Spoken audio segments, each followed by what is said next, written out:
Pemirsa, mengelola sebuah koran di era media sosial dan media digital seperti saat ini sebuah perkara yang tidak mudah atau sulit.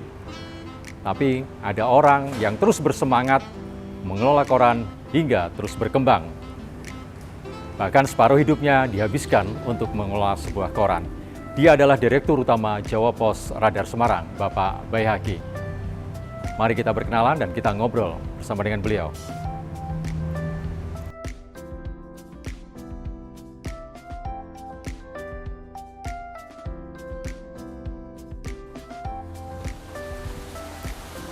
Selamat sore, Pak Bay.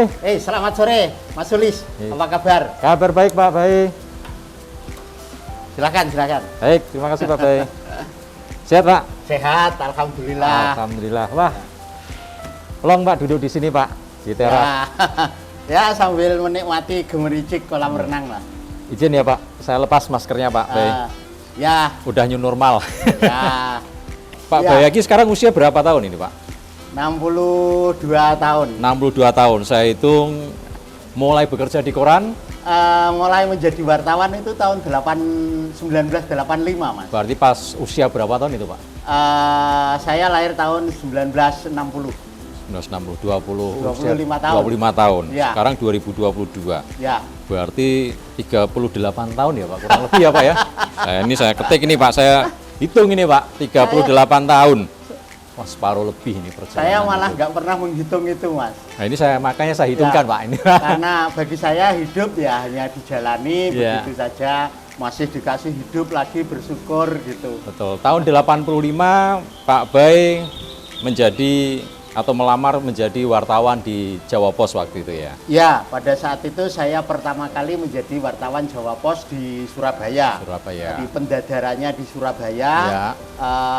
Tugas pertama juga di Surabaya. Oke. Ya. Itu lulus kuliah ya, Pak Bay, berarti ya? Lulus kuliah, Mas. Lulus kuliah langsung ngelamar menjadi wartawan Jawa Pos. Ya. Sebenarnya saya itu sudah dikasih jatah.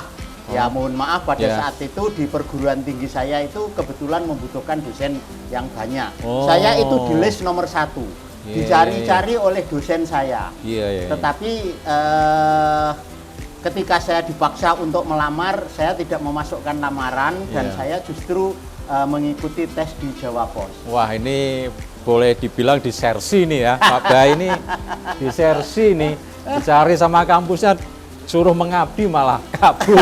Iya, begitulah. Aduh, dicari nggak waktu itu sama kampus, Pak? Oh, dicari. Dicari Jadi ya? dosen-dosen itu pada mencari saya. Dan akhirnya memang ketemu, saya dipaksa untuk datang ke kampus untuk mendaftar itu. Dan saya dimarah-marahi dosen saya.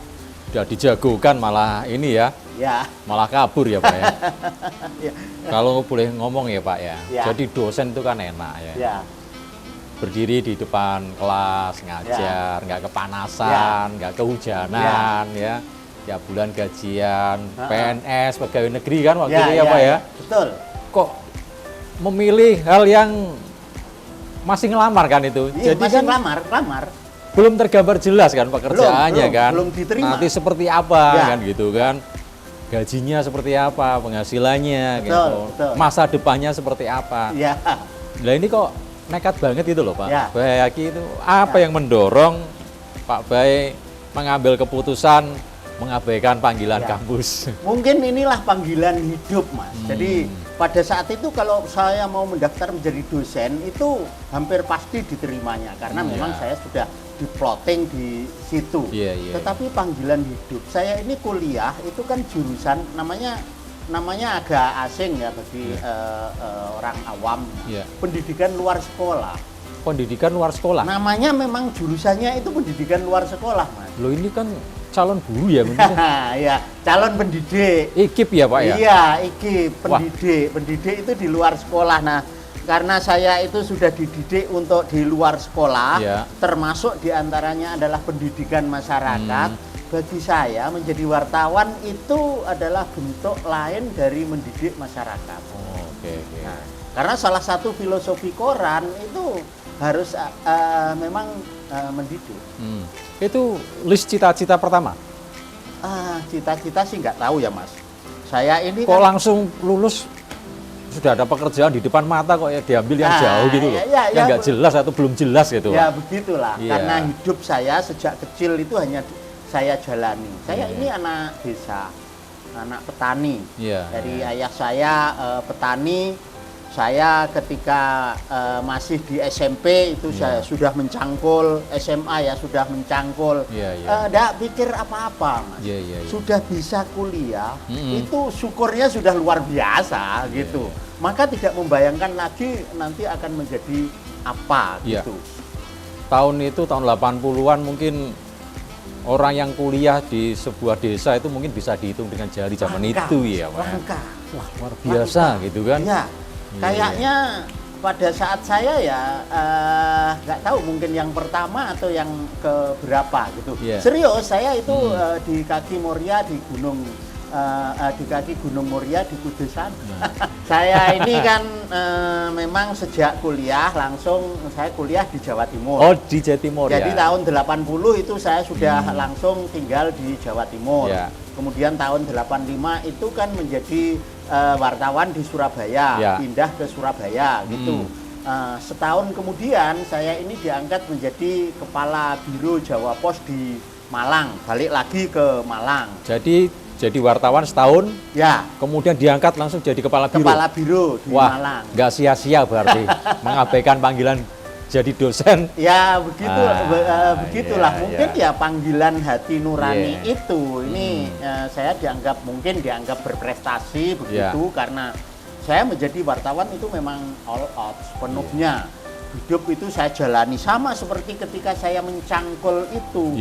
Mulai dari kadang-kadang mulai habis subuh nanti sampai menjelang maghrib gitu. Kalau all out-nya Pak Bae waktu itu bisa digambarkan seperti apa, Pak? Gabus-gabusan nggak itu waktu? Pada saat itu kan Jawa Pos lagi mulai dikembangkan, Mas. Jadi mulai dari sebuah koran kecil yang nyaris mati di Surabaya, kemudian dikembangkan yang akhirnya terus melejit. Karena itu kita semua yang ada di Jawa Pos itu harus kerja keras. Kerja keras itu ya sama dengan kerja kerasnya petani itu tanpa melihat jam itu.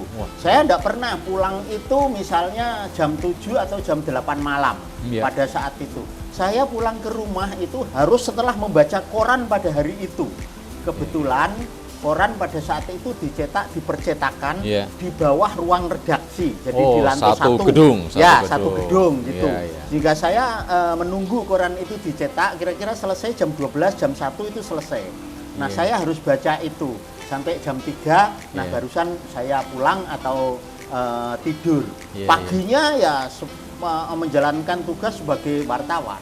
Pada saat itu bisa dibayangkan, Mas, menjadi wartawan itu pada saat itu nggak ada yang namanya alat komunikasi. Nggak ada HP. HP pager saja belum ada.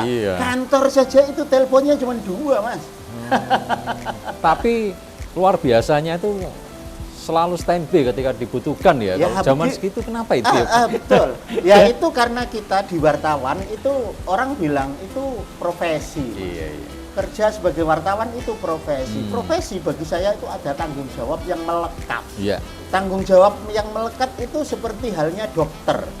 Dokter kandungan misalnya ada pasiennya yang bilang ini mau melahirkan jam 2 malam. Dokter tidak akan bilang bahwa tunggu sampai nanti jam 7 kantor buka. Nah, wartawan juga harus begitu, Mas. Setiap kali ada apa, nah